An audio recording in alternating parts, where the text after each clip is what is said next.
I'm still trying to figure this. Oh, you don't want to look at that.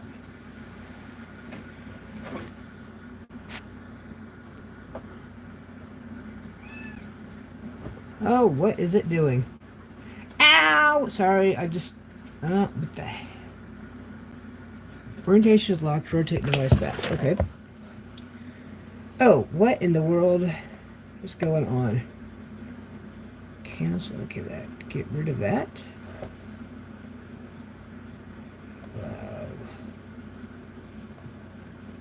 What in the world? Don't allow. No green screen. Hey, look, there we go. Okay. This is Lobo. She is in the carrot phase. You know, where she's part cat, part parrot. Anyway, okay. I don't figure anyone is going to show up. I don't blame you. It's been 3 years since I posted. It's been a wild 3 years. Okay, so I'm sure I've mentioned it. Don't know if we remember it. But I have treatment-resistant depression, and I'm really good at looking happy or normal or whatever in front of people. But at home, it's not that I turn off because I don't just sit there and rot in bed, but I don't feel like I don't have emotions a lot. Like it's just my default state is not that I'm numb, it's just that there's nothing. It's an absence of that. So yeah, they apparently get existential depression. I don't know. Anyway, we've been through the gamut of all the meds. The most recent one that's supposed to work for ADHD and depression, Quellbry. My insurance won't cover it yet. But then again, all it is, it's a combination of meds that, two different meds in one pill. That's a combination I've already tried.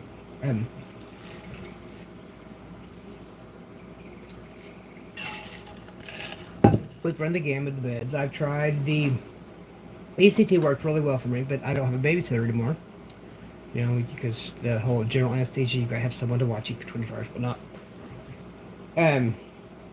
Did that. That worked, but it's not an option anymore for me. And then,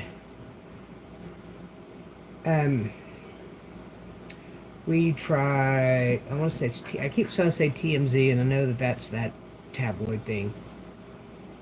TMS, the little magnetic, tapping thing. It worked while I was getting the treatment, but within 3 weeks, it wasn't working anymore. And then we tried esketamine, the nasal spray that's supposed to get you really stoned and trippy. Okay, I have control issues. I don't like just like relaxing, letting it go and whatnot. And so where I went to do esketamine, it was 4 people in the room at a time, but there were curtains separating us. We couldn't see each other, but you could hear each other. And I think that kept me, inhibited enough that I couldn't let go, so it didn't really work. I was going to do the vagus nerve stimulator. My insurance would actually cover it. The thing being is, there's not any surgeons in my area that do the nerve stimulator for sight purposes. I did manage to find a doctor at one health system that could do the surgery to implant it, as long as I had a different doctor that was willing to program and oversee it. And I found a doctor that would do that at a different health system. And I tried to get everything coordinated, and in the end, I just ended up giving up on it.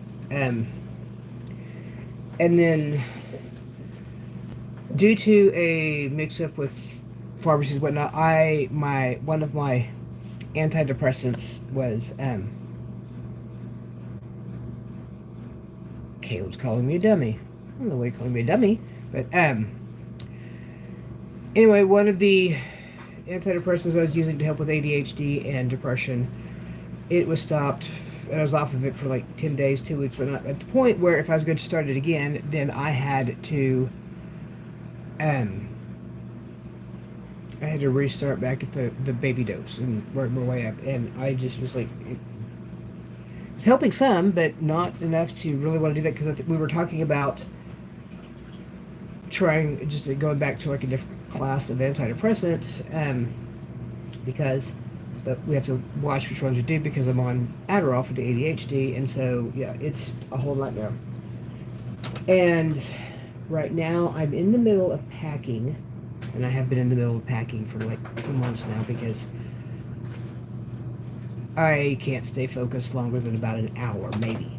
Um, and that's like an hour total the whole day. But so the chaos and the stress and the mess and everything, that's not helping my mood. So basically, it's like I'm at the point where it's like I just want to be just laying down and sleeping and just saying screw it to the world all the time. But I can't because I have to pack. And this is currently what my stop that. What my house looks like. That is not what you want to see. You don't want to see it on my nose. There we go. There's a mess. Okay, that's going. That little bottle is going.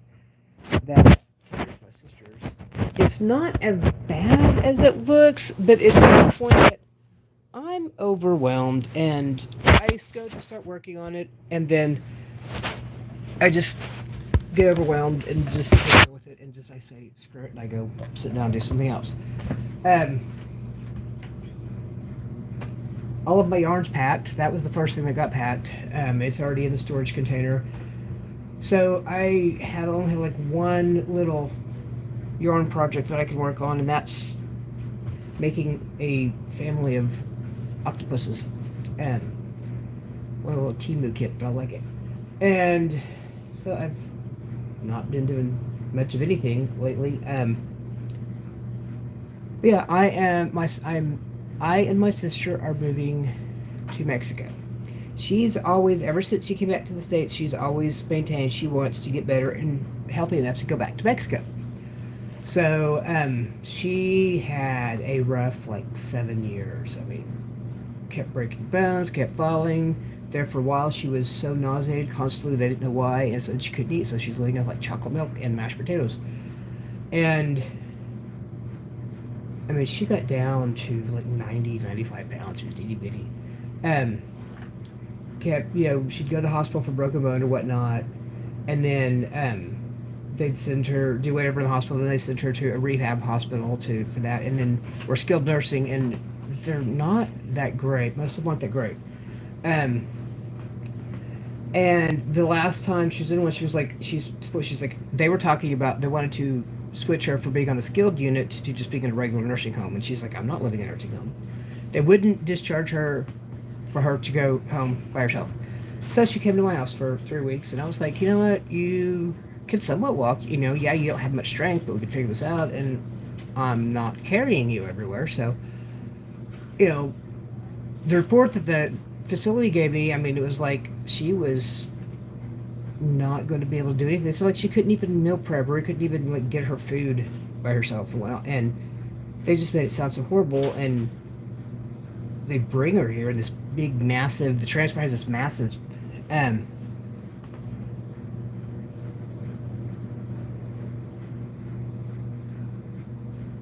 Hello, cool kid. I am explaining to the people that used to follow me when I had my knitting blog and stuff. I'm explaining what's been going on for the past 3 years, getting everyone caught up, and then who knows from there. So we got her up walking again. She can't walk for very far on her own. So if it's medium distances, then she'll use a walker. If it's long distances, she'll use a wheelchair or her scooter. But she is like 250% better than she was. And then that once, of course, her health issues were done, then apparently it was my turn. I've always had like, postnasal drip, allergies, whatnot. That's just what I had. And I just figured my normal was coughing and, just constantly coughing and frequently getting bronchitis. It was annoying. But, hey, Kelly.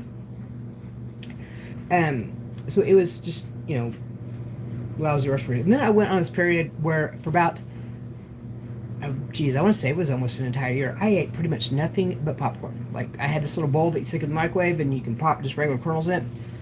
And I figured out that I like unsalted, unbuttered, moderately burnt popcorn. But that's all I ate, pretty much, for almost an entire year. And didn't lose weight on that because there's a lot of carbs in there in popcorn, especially the amount that I was eating. But I got so anemic that like I couldn't walk a block. I'd have to stop and catch my breath. And just in one of my routine visits, whatnot, they did blood work, and that's when I had like the, I don't know if I can't remember, it's hematocrit or hemoglobin. One of them was like 6.5. I was in the you need a transfusion now level. Hey there. Who the knitter? And then we found out the blood work. We found out I was really anemic, and they, as far as I know, this has been more than probably about 2 years by this point, and I still haven't heard the approval or the denial from my insurance on the iron infusions they wanted me to do. But in the meantime, I just was taking oral iron pills with vitamin C, and I quit eating popcorn. Like, I haven't had popcorn at all since then. I won't even buy a bag of like the already popped, like Smart Pop, whatever stuff. I'm just like, if I do that, then I'll go just want nothing but popcorn. So I've actually been eating food, my iron, all that stuff's back up to normal. But with my allergies, this time last year was still pretty bad, and I was back to where I getting shortness of breath all the time, would get out of breath very easily. And because I go to OU, so it's University of Oklahoma. It's a teaching hospital. So of course, you can see different. Every time you go, it can be a different resident, intern, whatever they're called. And then like every however often, their school swaps them out to do a different thing. So I guess depending on the level, because if it was like the doctors that were like just starting to get their feet wet, I guess they switched out like every 3 months, and then the ones that didn't need supervision were there for longer. But anyway, they did some labs. The one lab that shows that there is a fungal infection in your system was super high, and they were testing for everything, and then they were testing for the same thing over and over again. And I mean, it was to the point like they finally, and then they knew there was a fungal infection, but they weren't quite sure what it was. It started on antifungals, and just kind of like low level, whatever. And then did some, I guess regular antibiotics, but not. And I was not ever really getting better. So they did the bronchoscope, where they go in, they knock me out, or conscious sedation. So anyway, I don't remember it. Stick a tube up my nose, down in my lungs, and power wash it, just get a sample of what's down there. And it turned out I have a fungal infection in my lungs called aspergillosis. Now, aspergillus is one of those fungus spores that, if you're breathing air that's not like sterile, you're exposed to it. It's everywhere. You open your door to check your mail, you're exposed. Most people don't get sick from it. The only people that get sick from it tend to be like immunocompromised people. So, of course, that stemmed down the line of making sure I didn't have cancer, making sure that I didn't have HIV, and all these other different things, which, all those, kept coming back normal, but I kept just showing, doing pretty good, Health-wise, I'm getting better now, but we had a very scary rough patch there for a while. But, so we finally found it was the aspergillosis, two antifungals that, at the time, there were two antifungals that were approved to treat it. My insurance didn't want to cover either one and wanted me to take another different antifungal that had been proven to not help with aspergillosis. So anyway, I think my doctor emailed or contacted me like, you can either pay for this or you can pay for the hospital stay from when they get too sick to be outside. So they approved it, and I'm still on antifungals a year later, but I'm on a different one now because they have like a different one that was approved for it that has less drug interactions with all my other medications. So there's that, yay. Never mind that the pills taste like dirty, stale gym socks. But so I was going along, just frustrated with like, why is this,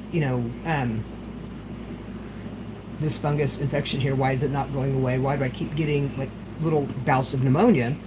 And I kept telling the whole time I kept saying to the doctor, I was like, every time I go, just saying to my GI doctor, if I lay down and sleep at night, I have reflux. All my stomach contents come up, I'm spraying, I will wake up spraying stomach acid out of my nose. Not fun, it's not a pleasant feeling to power wash your nose with stomach acid. But, and I kept, and with OU Health, I could see their notes. And so many times they wrote down just like indigestion. I'm like, it is not indigestion. It's not upset stomach. It's not a heartburn. It's a complete, I'm not throwing up. It's just there. It's like that the sphincter between the stomach and esophagus just was like, yeah, I'm on vacation. But we do it at night, I would aspirate. And so I kept getting pneumonia. We finally figured out that the pneumonia, never mind the fact that I've been telling the doctors that I've been aspirating, which of course I can see that they're thinking, yeah, they're probably, overstating it, not over-exaggerating. But during one of they had to do 2 bronchoscopies. The second one they found out that, my pneumonia was caused by gut bacteria. So the bacteria that's supposed to be in my stomach, my digestion system, was in my lungs, kept giving me pneumonia. And at one point, we did several courses of antibiotics, they were going fine. And then I don't always feel things normally, like my gallbladder went bad, all I had was heartburn. My pharmacist caught it, I've had so many different things, like they're all come out of surgery a lot of times, and I'm up and moving, quicker than they think I'm supposed to, just because I don't feel pain right. I feel pain, but just my body, somewhere there's a disconnect between my body and my brain that can analyze it. But anyway, I thought I pulled a muscle last November in my back, and it was weird because the muscle where it hurt kind of kept, moving from side to side, whatnot. And I thought that was weird, but I was like, I sleep on a futon and I'm not that active, and, who knows. But then it finally settled into like my right side, mid-back, which weird spot for me to have back pain, but my body doesn't do normal. So, I just couldn't go, my doctor, my primary care doctor, saw her a couple times about it, and they had me on muscle relaxers and whatnot. And sometimes, like every so often, I would go in and I'd be seeing the infectious disease doctor, because of course, why am I, this supposedly healthy person, keep getting sick with aspergillosis and walking and whatnot? But it just happened to be one of my checkups with him after I'd had this back pain for about 3 weeks. It's a video visit even, and he looks at me and he listens to me talk for like not even 5 minutes. We're just kind of the whole catch-ups from the last time I'd seen him, and he just stopped me talking after a couple minutes, looked at me and goes, you need to go to the hospital. He goes, hang on, I'm going to call someone and find someone who's willing to accept you onto their caseload, whatnot, and whatever. And yeah, so he goes, you can either go to the ER now, or you can wait till they call you to bed. I'm like, I'm tired, I don't feel good, I just want to lay down. So I'm like, I'll just wait at home for them to have a bed. So he's already made arrangements for me to get admitted. He's found the doctor's going to take me, whatnot. I just have to wait for bed. So I take a nap, thinking they'll call me and tell me what time to be up there, whatnot. So I woke up a couple hours later, and I went ahead and called the hospital and told them what was going on, and they also advised me to go to the ER so I can at least get treatment started while they wait for me for bed, because they said they had like 30 patients ahead of me, and if I just waited at home, it could be a couple days before I started treatment. Like, fine. So this whole time still, all I feel is like I just have a pulled muscle. So I go to the doctor, the ER, expecting to get sent home. Never mind that this doctor's already told me that he's found someone to admit me, to accept me to their team. I go with a couple yarn projects, my phone, a tablet, and my tablet, and some charging cords. That's all I got. Oh, and some deodorant just in case. That's all. Didn't take clothes. Didn't take nothing. So I get there and oh, look, I got bumped. You know, how the ERs, of course, they take they take you in order of priority. So yeah, I didn't have to wait long, and I got pulled back to one room, and I never forget because you go to the vitals room, and then you go to another room where they're sticking you with an IV because everybody gets an IV just in case. And I only remember from that one is they had a guy that was from, I don't remember if it was Army, Air Force, what, but military, like medical corps, but he was there getting some extra training, and he was having the hardest time getting an IV in me. And at the time I was like, oh man, he must have been early in his training. Figured out later, no, it was me. But anyway, he gets the IV, and then I see the doctor, and he's like, okay, yeah, we need a chest x-ray, and on me, and the chest x-ray comes back, and he's like, yeah, okay, we'll move you over to the overflow, because they had no beds anywhere. The hospital was actually on divert for everything except for, like, trauma one, whatever. So, yeah, ambulances weren't even going there. They were getting shipped elsewhere. And so they put me in bed, and then I just remember, apparently, I think I was down in that area for like a day and a half. I don't really remember it. You're just big giant ward with curtains between everybody. I know it was on antibiotics and pain medicine. Because as soon as I gave up and went to the hospital, the pain that was controllable with some Motrin suddenly was not controllable with anything. So pain meds and antibiotics, and after that I got really sick. Like, I don't remember. I was on the 7th floor at first, and I don't remember a lot of it. I know that they wanted me to stay in the room because it was the nephrology unit, so a lot of the people on that floor were immunocompromised. They wanted to kind of protect them, so I was stuck in my room. Fine by me. Ended up with MRSA, nasty little bug, and I don't know what else it was, but I don't remember a whole lot. I do know that I had a pulmonary embolism as well. So they put it, and then and my back pain my lung was severely infected. I had what was called lung empyema, which reminds me of empanadas, and it's not that, definitely no. But I had a blood clot in my lung, and then I had the empyema. So what they were doing, of course, the 3,000,001 antibiotics going in through the IV. I had a chest tube, and they were putting in this clot buster stuff. Like when people have a stroke, they get that TPA to help break up the clot. Except when it's the PA or the PE, it is so much stronger. I don't remember a lot of it, except I remember just on 2 different occasions just like begging, please no more, because it hurt. Because it burned going in, it burned while it was in, it burned coming out, and it still. Then you had the memory of the burn, waiting for it. And it was supposed to be twice a day for 3 days, except it wasn't working. And then because I was so sick, I started hallucinating. I generally knew I was hallucinating. I mean, like, I'm not getting up to check that phone. Generally I was hallucinating. It was the like seeing a ticker tape, electric sign, like around the door jam,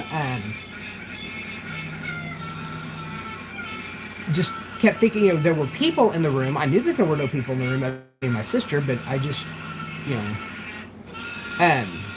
there was a whole lot of stuff. I don't remember a lot of them. I know some of them was like, seeing the Simpsons come out of the ceiling in my hospital room, but I don't remember a lot of the 7th floor. I do know that I kept saying, much like, I've got to be a good patient, but I wasn't a good patient. Like, if I had to go to the bathroom, I didn't want to call the nurse to help me over to the bathroom. It was like, I can just, I could walk.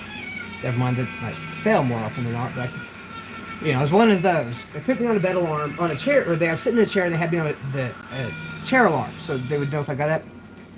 Except, I used to work as a nurse. I know how to turn those things off. So it's like I just reached over and turned the whole actual alarm off, and they got up. And I'm watching the cat, hoping that she doesn't make a mess over here.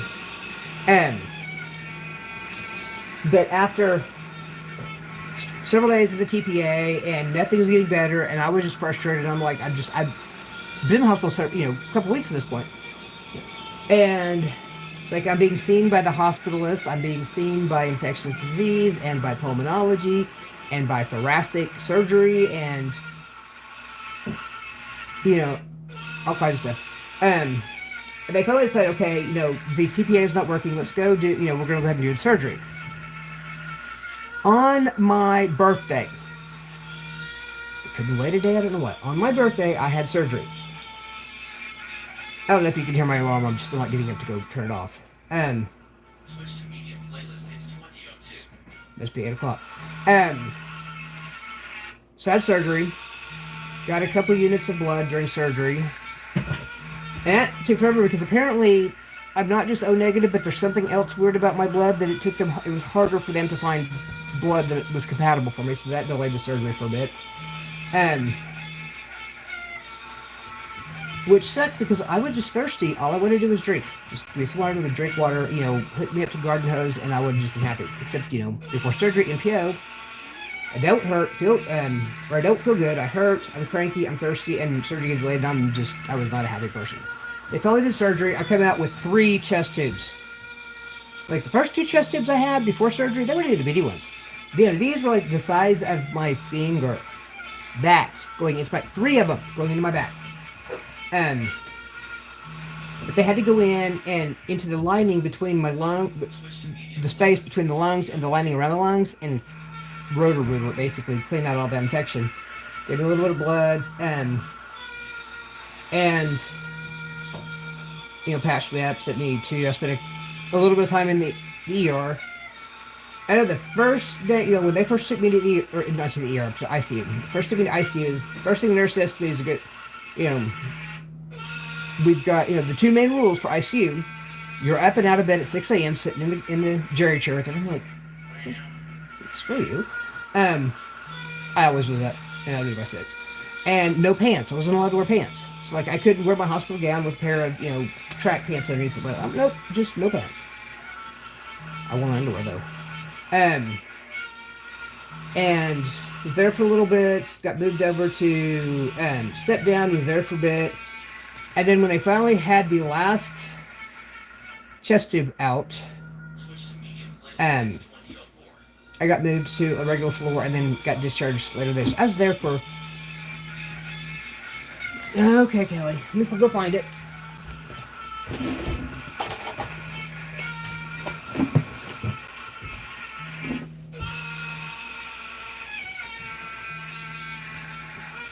Stop.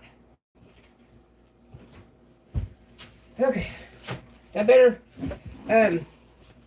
So anyway, so in all, I spent 25 days in the hospital between, ER, 7th floor, and then ICU and step down, and then regular floor. And okay, I'm healthcare training. I know about deconditioning. Like, when people, especially older people, are in the hospital for a very long time, they lose strength, even if they're getting up. And okay, I remember that name, Bryn. Bryn Michelle. Yeah, that sounds more familiar than Who the Knitter. Yeah, I spent 21 days, and I came out, and I was so weak. I didn't realize how weak I was. I mean, I knew I had lost strength, but I didn't realize how much I'd lost until I got home. And it was horrible. Like, I would be standing there doing something and then just randomly fall. Like, no warning, just my legs. Like, if you ever go work out and like you're lifting weights and you lift until the arm till you absolutely physically have no more strength left and you can't do it anymore. That's what my legs would feel like. At one point, the issue is caused by, the leg issues are caused by an issue with my stomach. I had the reflex, the sphincter between my esophagus and my stomach was not tight enough. It was just letting everything come back out. Plus, I had a huge hiatal hernia. So even though we knew what the problem was, the one doctor at OU that could fix it wouldn't do it unless I agreed to have gastric bypass. And I didn't want to have gastric bypass. Nothing against it. I mean, my mom and my sister had it, but I didn't want to. I was like, I don't need. I could lose weight on my own if as long as I can never get back to being motivated and not just stuck in the bottom of a pit all the time. Um, so I found one at a different hospital, and the whole going between hospital things was not fun. But so I found a surgeon at this hospital that's actually half a mile from me to do the surgery. I had to go up there for one visit, like my very first new patient visit, and I accidentally rode the bus there, but then I had to walk like a block, and then it was only supposed to have to walk a block, but I went the wrong way around the building and ended up adding 3 more blocks to it. So yeah, but I was almost there. I was crossing a entrance to parking lot, and my legs just collapsed. That was it. I was done. And then I had no strength to even just I could barely manage to sit up, but I could not get up. I couldn't even get on my hands and knees. And so I'm just stuck sitting in the middle of the entrance to this parking lot, and cars are coming in and like no one's stopping and whatnot. And I sat there for about 5 minutes and finally was able to get up, go to my visit. So anyway, he ended up doing the surgery because of the issue I had with my lungs. He waived some of his requirements. Like he would have wanted me to lose a little bit more weight first, but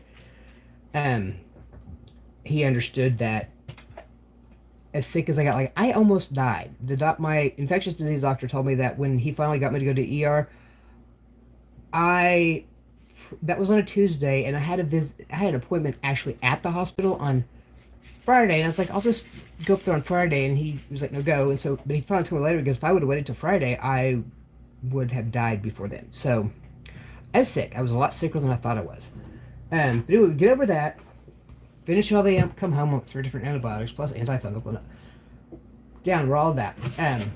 I am kind of enjoying the fact that I don't have to cough all the time. I don't have to clear my throat all the time. Like all this stuff that I thought was just allergies and just me was related to the stomach issues causing the lung issues. I got the stomach surgery, fixed the hiatal hernia, did the little, say, partial fundoplication thing where they tightened it up in there.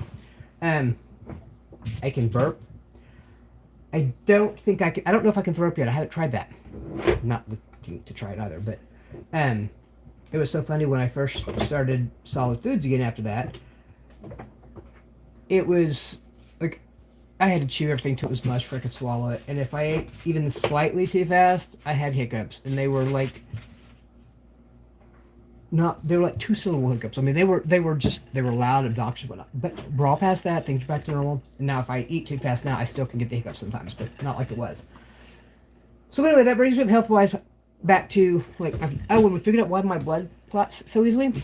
I have factor 5. I don't know the second word for the heterogeneous, something like that. Factor 5. One of my parents gave it to me, the other one didn't. But that factor 5 Leiden just means I'm prone to clotting. So considering that I have we know that I have that. My sister's probably blood clotting. They're like, doctors are like, we don't even bother testing you. We're just going to assume you have it. So I am a blood thinner for life now. Yay. And I have to see hematologist now. And so I'm all the fun. Like when my body finally decided to implode, it went in a wonderfully disastrous way.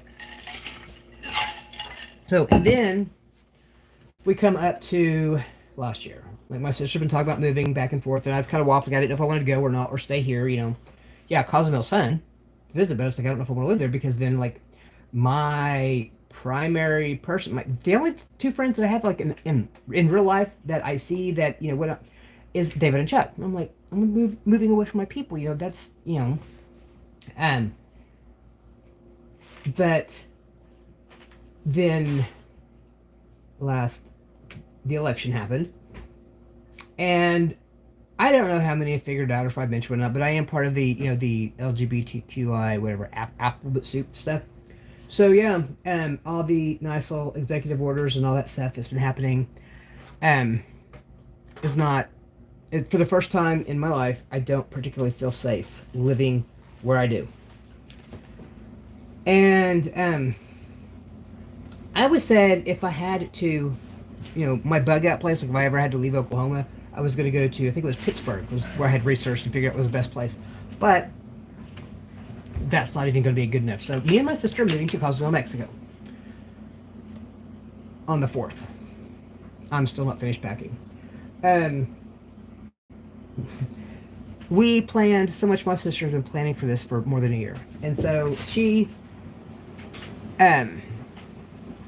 when she'd been planning this, we went down March 19th to look for a rental home, and as soon as once the plane landed on time, actually I think a little early even whatnot, and we got out of security and customs and whatnot, and made it outside of the airport. After that, it's like nothing went right. Almost nothing went right the whole time. We did find a house, a gorgeous house. It's like 4.5 bedrooms. The living room, four bedrooms, 4.5 baths. So we have one bathroom. We call it the Harry Potter bathroom because it's under the stairs. And so we have the 4.5 baths. We have a living room and a dining room and kitchen and a nice patio area outside. We have the washer dryer hookup, and for full-size washer dryer hookup. And then we've got a 3-car. No one has garages. They're all like carports, but it's a gated carport. It holds like 3 cars. Nice place. Nice neighborhood, corner lot. For $1,500 a month. My little studio apartment that doesn't even have a bedroom is about $900 a month, so it's an upgrade. But we live with my sister, so it's just a matter of getting everything packed and then figuring out the international movers. But like things keep coming up. My sister got hurt when she was down there because she thought I was flipping over my scooter that I was on. She thought I flipped it, and I almost said I drove up a wall, but it has those little wheelies at the back to kind of help keep you from flipping. But she forgot that she has a hard time walking and definitely can't run, and tried to run over to get me. And she fell. When she fell, she was holding on to a wire screen door type thing, and as she fell, it pulled and twisted her arm. And she ended up spending a couple days in the hospital, got a blood clot, got put on a no-fly list for a month until the blood clot resolved. Little miss, y'all remember her? She finally got back on the 20th, so now we're both scrambling to get everything done. She was supposed to be out of her house on the 25th and stay over here for a couple weeks. I think she's getting all her stuff moved on Monday, and then she'll be over here, which gives me tomorrow to somewhat. David says he's coming over with a stick to poke me if I start getting not so productive. But that's where it's been. Between mental health and physical health, I shut down for a long time. And I'm better than I was. I'm not as good as I've been. I'm not quite at the... I rate with my depression, I'll rate it with a -5 to a 5. 0 is just that's absolute neutral, not good, not bad, no whatnot. I can tolerate 0. Anything above 0, of course, you're doing good. Below 0, it's not good. And I charted my score for 18 months, and it was almost consistently -3, -2. But I kind of gave up on doing that, just lost steam on it. But it's about the same. But I know that once I get to Mexico and get unpacked and know that things are situated and the stress of everything, the move and whatnot, is behind us, things will get better. And I know that, and I warned my sister, I said my activity in Cozumel is pretty much going to be my activity here, and sit in my room and watch YouTube and play with yarn and play with cats. But I did learn that I actually can, scuba dive. My sister used to dive master, so she'd always want to take me scuba diving. But I said, I can't pop my ears, do that, equalize things. And then I was reading something, and I figured out what I thought was the proof that I can't was actually the sound I'm supposed to be hearing when you pop your ears. And my sister pointed out, she's like, if you can fly in an airplane without your ears hurting, then you can include, equalize.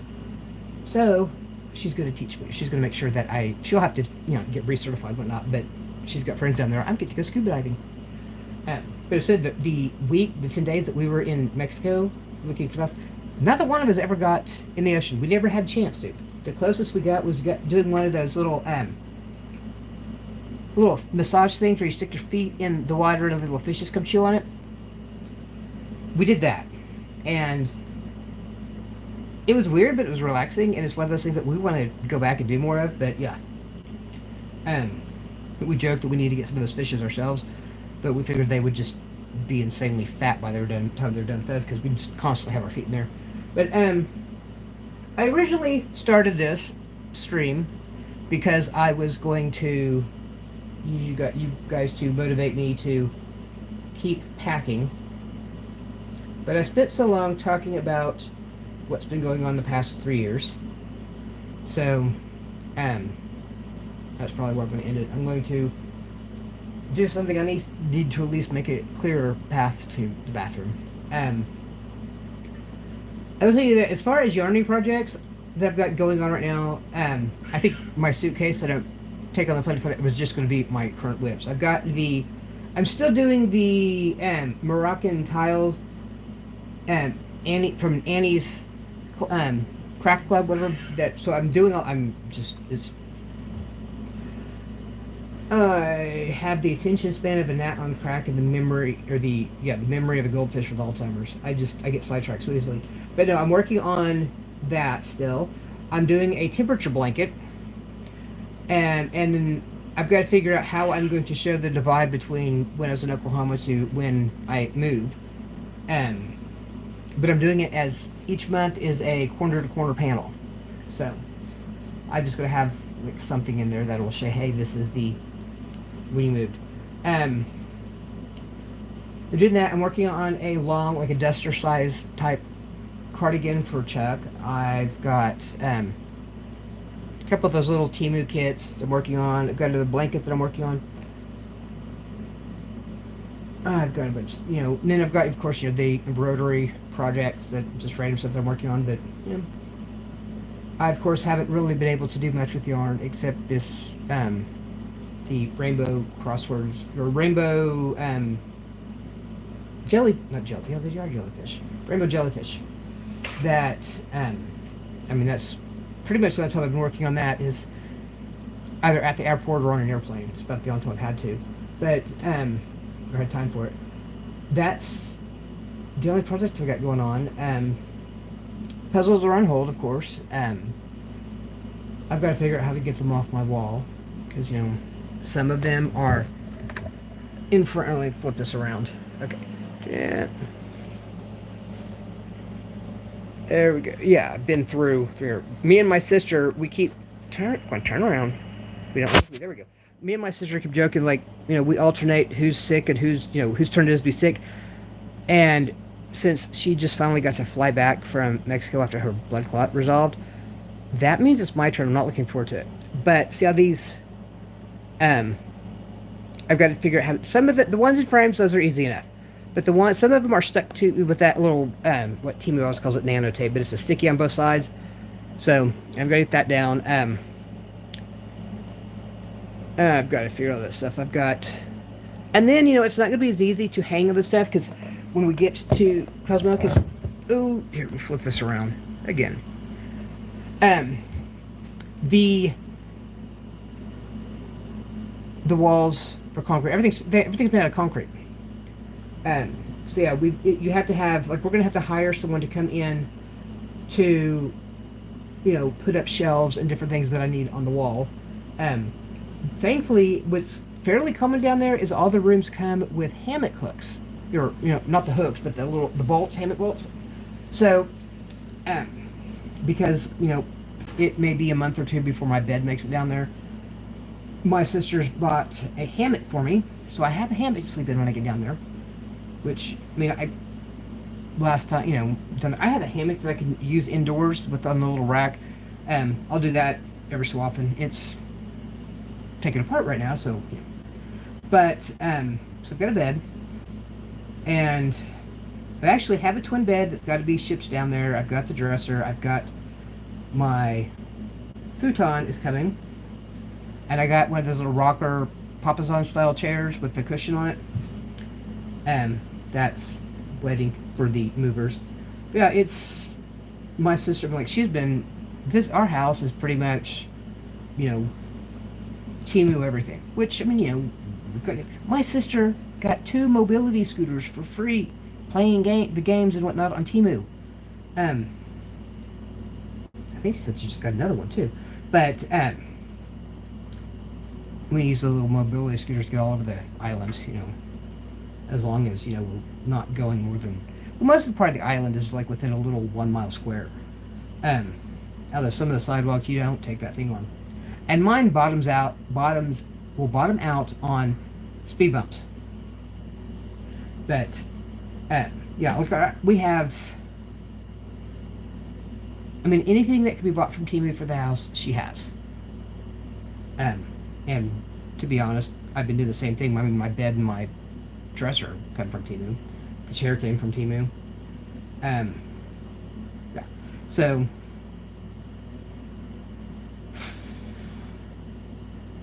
things have been pretty bad. Like, I was never so bad that I was suicidal, but I was definitely at a point where, as I told my doctor, I said, if I just don't wake up in the morning, I'd be happy. I mean, it's like, I don't want to die, but I don't want to be. And